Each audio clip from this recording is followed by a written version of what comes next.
Les decía que en este momento llegamos al instante en el cual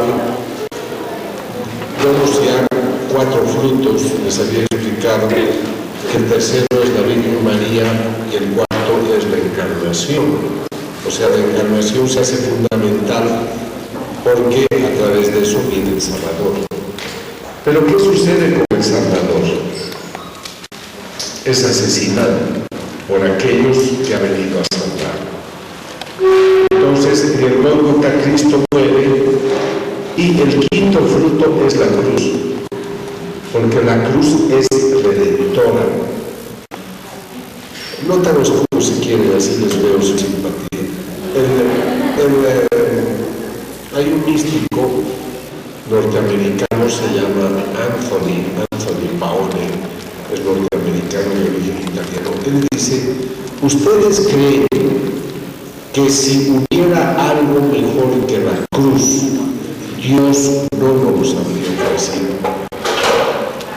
Entonces realmente nosotros a veces tenemos miedo a la cruz porque asociamos al sufrimiento, al peso, a la pena, pero nos olvidamos que es la cruz la redentora, porque es ahí donde el Señor presenta su triunfo. Ahora vayamos a Efesios 1, 7 al 10. En Él y por su sangre fuimos rescatados, o sea, en Jesús somos rescatados, y se nos dio el perdón de los pecados, fruto de su generosidad inmensa que derramó sobre todos nosotros. Ahora nos ha dado a conocer, mediante dones de sabiduría e inteligencia, este proyecto misterioso suyo, fruto de su absoluta complacencia en Cristo. O sea, el proyecto salvador viene de Dios. Él dice: este pueblo me falla mucho. Entonces el Señor mismo Jesús dice: yo quiero ser redentor, yo me ofrezco. No crean que el papá le ha dicho: tú vas y estás obligado a hacerlo. Les aclaro también que todos tenemos ángeles de la guarda, y los ángeles de la guarda son libres y tienen libre voluntad, no son unos esclavos. Vas a estar al lado de este insoportable para siempre. Ellos tienen la voluntad, el deseo de ser nuestros ángeles. Entonces el Señor tiene la voluntad, el deseo libre, el deseo inteligente de ser nuestro Salvador, nuestro Redentor. Ahora, aquí hay un detalle importante en Romanos 8, 1 al 6. La ley del Espíritu y de vida te ha liberado de la ley del pecado y de la muerte. Esto no lo podría hacer la ley, por cuanto la carne era débil y no le respondía.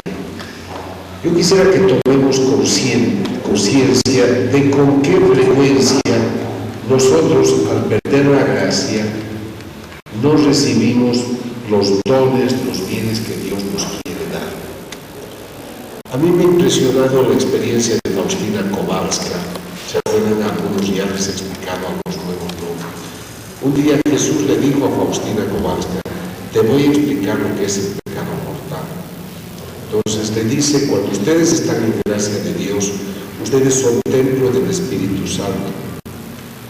Pero en ese templo hay un trono, y en ese trono estoy yo sentado. Y donde yo estoy sentado está la Trinidad toda. Y donde está la Trinidad está mi Madre.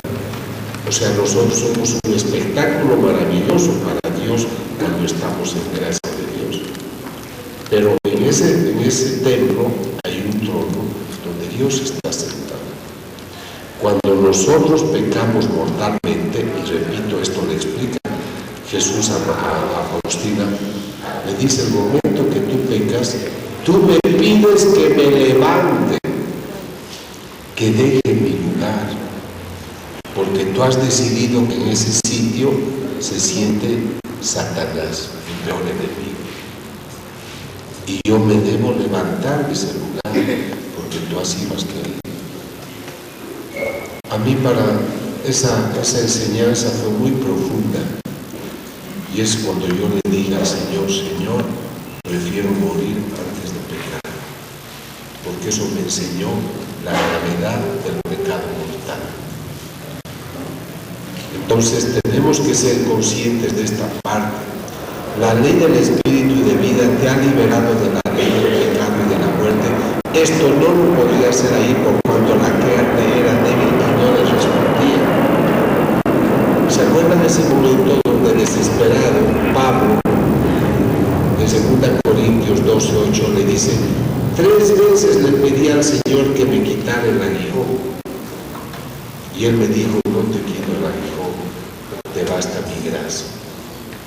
Yo te he dado voluntad, te he dado inteligencia y además te doy mi gracia. Tienes que saber dominar tus instintos, tus pulsiones. Queridos hermanos, nuestra lucha siempre va a ser contra la carne, contra el instinto.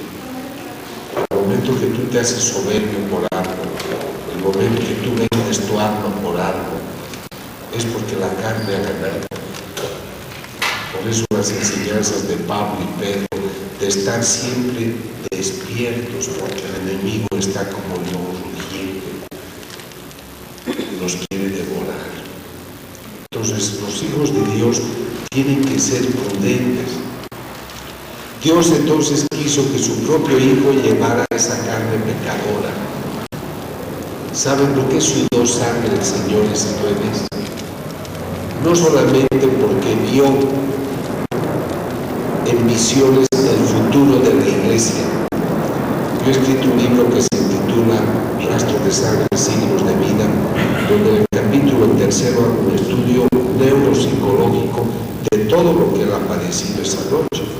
Yo explico cómo el sistema simpático se sobreactiva, revienta los vasos capilares y sale sudor mezclado con sangre, porque el Señor ha estado tenso. Y los doctores que me han ayudado a investigar las hostias que sangran, el mayor experto en patología del corazón, el profesor Zuribe, dice: su paciente ha sufrido un infarto al corazón. Eso lo encuentra él porque la carne de la hostia que ha sangrado está lesionada. Entonces yo pienso que ese infarto que se ha descubierto en la hostia fue producido el día jueves santo. Entonces el Señor no se la pasó bien.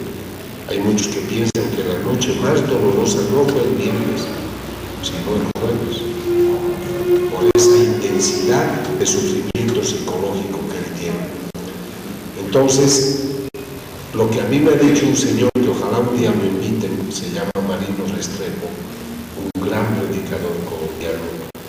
Todos nosotros juntos a su lado no somos nada, él es un hombre muy sabio.